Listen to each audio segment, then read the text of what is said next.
Allahabad university से इस समय हम पहुंचे हैं उत्तर प्रदेश लोक सेवा आयोग। यहाँ पर साक्षात्कार चल रहा है और सर साक्षात्कार देकर निकले हुए हैं। सर आपका क्या नाम है और परिचय पहले बताएं। मेरा नाम धीरज यादव है और मेरा होम टाउन गाजीपुर है और मैं अपना स्कूलिंग मतलब बचपन से मैं इलाहाबाद में ही रह रहा हूँ। आप ग्रेजुएशन कहाँ से? मैं दिल्ली यूनिवर्सिटी से बी.कॉम ऑनर्स किया हूँ। इसके पहले आपका कहीं सिलेक्शन हुआ? कौन सा अटेम्प्ट है? ये मेरा फोर्थ अटेम्प्ट है और पहला मेंस है, पहला इंटरव्यू है। माध्यम क्या है? माध्यम इंग्लिश है। English medium. सर आपका कैसा कौन सा बोर्ड था? बोर्ड राम प्यारे सर के थे। बोर्ड बहुत बढ़िया था। कैसे क्वेश्चन था सर? क्वेश्चन था यूएस टैरिफ पे था। मेरे बी.कॉम ऑनर्स से क्वेश्चन थे, जैसे कि एनपीए था और ई कॉमर्स से था, डबल एंट्री थी और सिचुएशन बेस्ड क्वेश्चन थे, जैसे कि आप कहीं गए तो प्रोटेस्ट हुआ तो वहाँ पे आप क्या करेंगे, आपके दोस्त बाढ़ में डूब रहे हैं तो आप क्या करेंगे, यही सब थे। बाकी याद नहीं कर पा रहा हूँ मैं क्या था। और sir IR current affair? IR में टैरिफ का बताया और उस पर एक्सपोर्ट पे मतलब उसी पे क्रॉस क्वेश्चन हुए थे टैरिफ पे।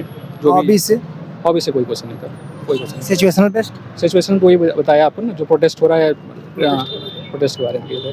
ठीक है सर, प्रीलिम्स के लिए आपने क्या रणनीतियाँ फॉलो की? प्रीलिम्स के लिए वही घटना चक्र है, सारे घटना चक्र पढ़ डाले थे और स्टैंडर्ड बुक पढ़े थे, एनसीईआरटी पढ़ा था, यही सब है, यही सब किया। मेंस के लिए तो मैंने हर एक टॉपिक के जितने सिलेबस में दिए उसमें मैंने नोट्स बनाए थे, यही किया था मैंने। GS 5-6 इस यूपी स्पेशल के लिए मैंने जो यूपी की स्पेशल की जो साइट होती है, हाँ, उसके जो भी उस पर जो भी सिलेबस में नोट्स दिए हैं, जैसे कि क्लाइमेट चेंज पे, तो मैं उनके यूपी की जो वेबसाइट है उसी से सारे नोट्स निकाले थे। थोड़ा बहुत इधर उधर से, जैसे कि KW क्लास नोट्स हैं, उससे मैं कर लिया था। करंट अफेयर के लिए मैगजीन या न्यूज़पेपर क्या फॉलो? हिंदू पढ़ता हूँ, द हिंदू पढ़ता हूँ। बाकी अंतिम जो मंथली करंट अफेयर होता है वो जय हो का फॉलो कर लेता हूँ। जय हो एक टेलीग्राम चैनल, उस पर कर लेता हूँ मैं। सर आपने इकोनॉमिक्स के लिए कैसे इकोनॉमिक्स के लिए थोड़ा हार्ड पड़ता है बच्चों के लिए? इकोनॉमिक्स मेरा बैकग्राउंड ही है, तो बैकग्राउंड है। मेरा तो हाँ, ज्योग्राफी का एनसीईआरटी हो जाता है यूपी से? बिल्कुल एनसीईआरटी एनफ है उसके लिए। और पॉलिटी के लिए लक्ष्मीकांत बेस्ट है और हिस्ट्री के लिए स्पेक्ट्रम बेस्ट है।